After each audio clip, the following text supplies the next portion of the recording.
Right, Madridistas, welcome back to Madrid. Welcome back to the channel. Okay, just got back from the Bernabeu.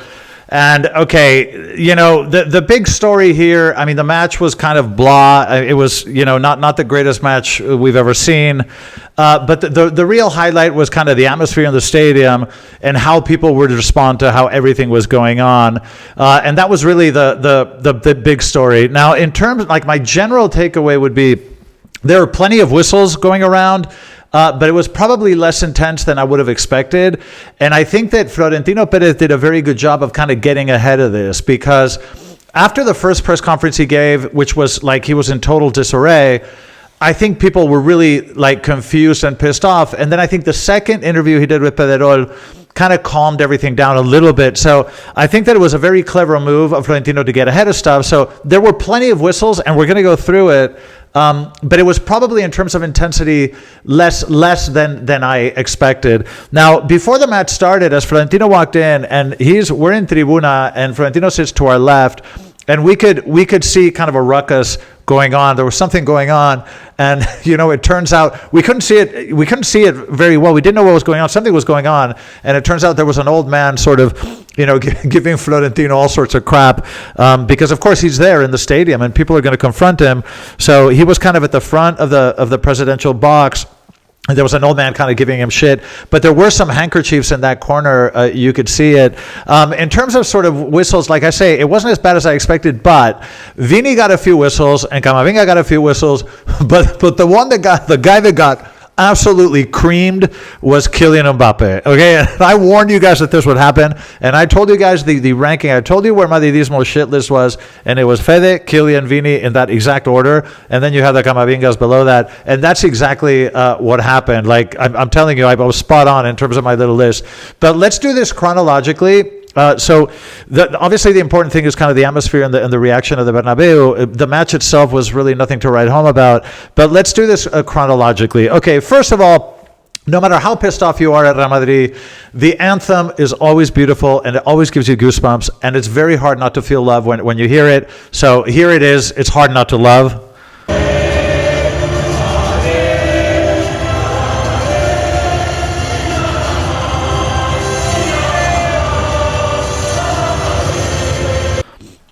Okay, it's just a beautiful moment. We all love it. It's kind of hard not to get emotional when the anthem plays. But then, sort of, when the match started, the lineup was very makeshift. Okay, and you could tell by our play. I mean, this was a sort of very makeshift lineup. We've never seen this combination of players before, and that reflected in our play. I thought we were really disjointed. We kind of played with very little urgency. Vini, at the beginning of the match, when Vini got the ball, he got a few whistles. Admittedly, a few whistles. And I did post some shorts on my channel, and that was one of them. But then as the match went on, they kind of died down. Camavinga also got whistles at the beginning of the match, but they sort of died down as the minutes went on. The first 30 minutes were really, really slow. I mean, we were just not creating anything. Like I say, when we did manage to get up front, we were very sloppy. Mastantuono was more active than usual and lost fewer balls than usual. So one of the highlights is that Mastantuono, actually, played reasonably in certain spells. I think that Brahim was by far our best player, especially in the first half. I thought he was fantastic. We created a few chances here and there, but we were very sloppy in the final third. And then the goal, the Gonzalo goal in the 44th minute saved their skin, because as we were getting to halftime, you could feel the tension building, okay? Because it's like the 44th minute, and you haven't been able to score a goal against the last place team in La Liga, Oviedo, and you're playing at home. And like one of our players is like the entire budget of Oviedo for the whole year. So the tension was building, and the halftime whistle would have been really bad. But the Gonzalo goal took a lot of the sort of steam out of that. A lot of the tension was released with that Gonzalo goal.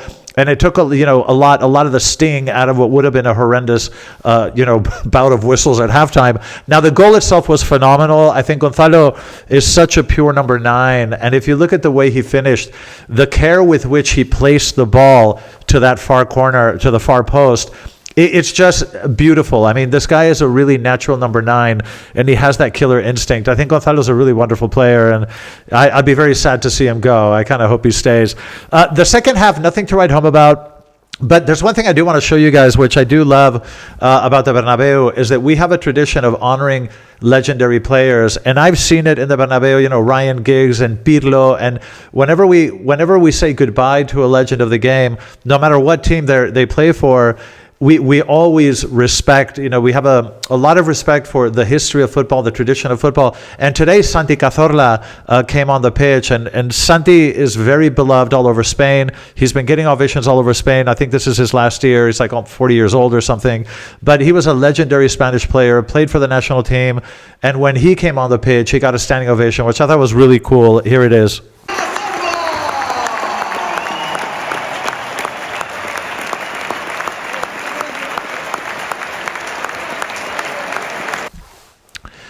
So anyway, I really like to see that. It's a beautiful thing. Okay, in the 57th minute, this is funny. When the players do the warm-up, they do it in the south corner. They do it like near the Fondo Sur in a corner. And when so 3 players went out. I think it was Carvajal, Jude, and Kylian started warming up. And when the crowd saw Kylian, they just started whistling like all hell. So we look over, and of course, it was Kylian warming up. So that gave you a little bit of a taste of things to come.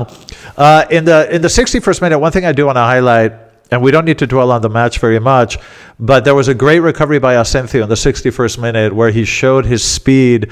Like, you know, when Asensio wants to play, he's really good. He's one of the fastest center backs that you'll see out there, because for a center back, he's really fast. So I just want to make a note of that, because that was a really extraordinary defensive play. Not just the recovery, but the way he followed the forward, the way he marked him all the way to the end and won the ball back. It was extraordinary. Okay, Oviedo did manage to create a few chances, but as we say in Spain, menos mal que son malos.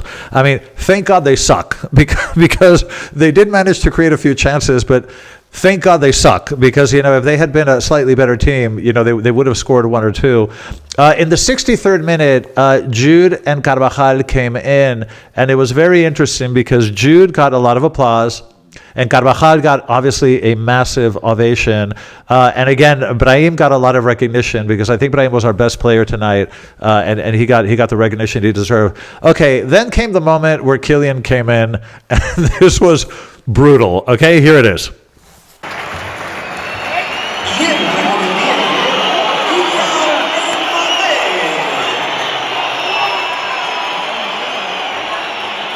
All right, so there's Kylian coming in. And man, every touch of the ball, no matter what he did, even if it was like a good shot or a good dribble, or he almost scored a couple of times, but even if he almost scored on a couple of occasions, he still got whistled to high heaven. So I'm telling you that the conduct and the type of stuff that I've mentioned in my previous videos is stuff that we remember, and Madridismo is very pissed off at him, and you know, he is definitely in the firing line. So you know, let's hope that the summer passes and our memory fades, because we want to start the new year with a different attitude. But I really felt for Kylian, because holy shit, I mean, he got whistled to high heaven.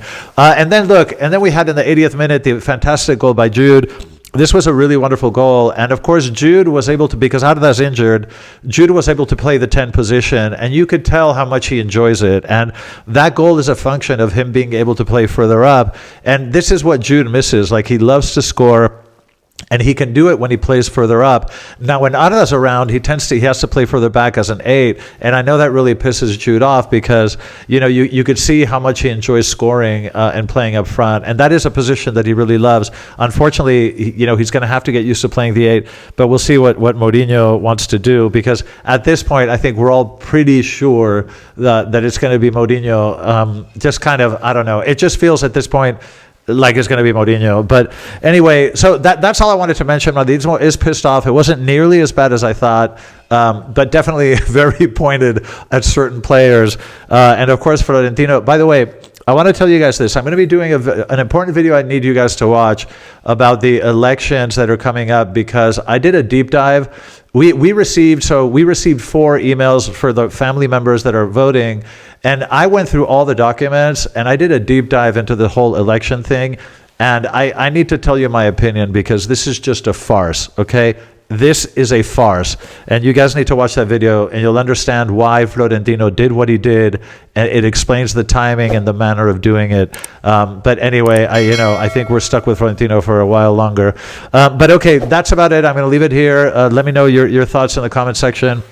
And like I say, either tomorrow or day after, I'll do a video about this election, which I think I already know the thumbnail title, "The Election Deception." I think that's kind of rings good. But anyway, let me know your thoughts. Love you guys. I'll see you guys in the next video. And as always, and despite everything, a la Madrid.